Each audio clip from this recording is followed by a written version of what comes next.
Olá pessoal, uma das coisas que todo ser humano vai ter que passar, ou já passou, se chama puberdade. Puberdade é o quê?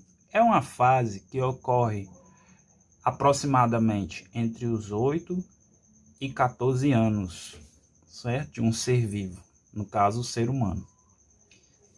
A puberdade só ocorre com seres humanos, mais precisamente na fase da adolescência, né? Adolescente, alguém já foi ou vai ser. Então, se vai ser ou já foi, também vai passar por essa fase da puberdade. Nessa fase, o adolescente tem no seu corpo a formação de alguns hormônios que vão estimular as glândulas sexuais, certo?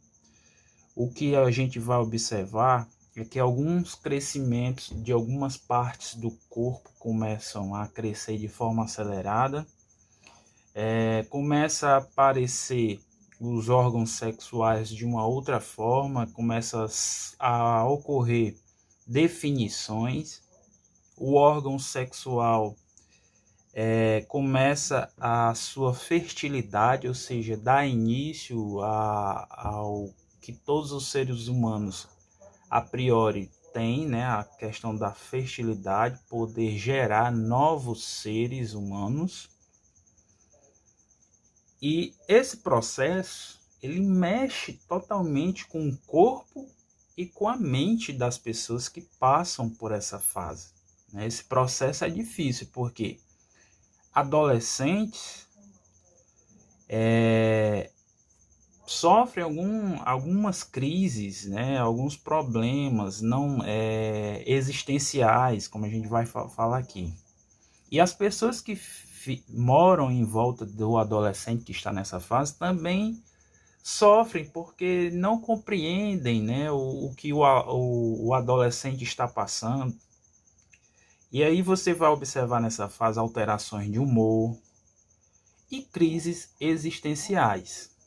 Então é uma fase muito delicada, mas porém a gente deve esclarecer que é uma fase natural da adolescência. Meninos, por exemplo, esse processo vai sofrer o desenvolvimento do pênis, dos testículos, ou seja, ele vai ocorrer uma mudança em termos de volume, vai ter um aumento diferente do que ocorria antes dessa fase de idade. Começa a produção de um gameta, de uma célula reprodutora chamada espermatozoide. E nessa fase o menino tem a primeira ejaculação.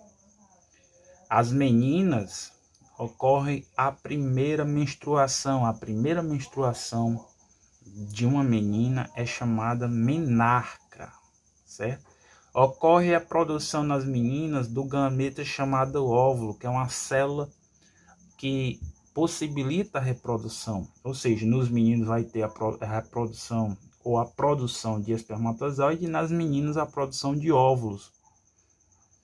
Isso quer dizer que o corpo da menina e o do menino, mais especificamente da menina, pode gerar filhos, ok?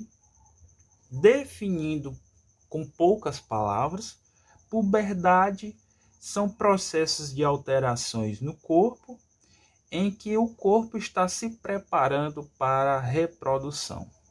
Certo, pessoal? Espero ter esclarecido o nosso tema de hoje e vamos às atividades.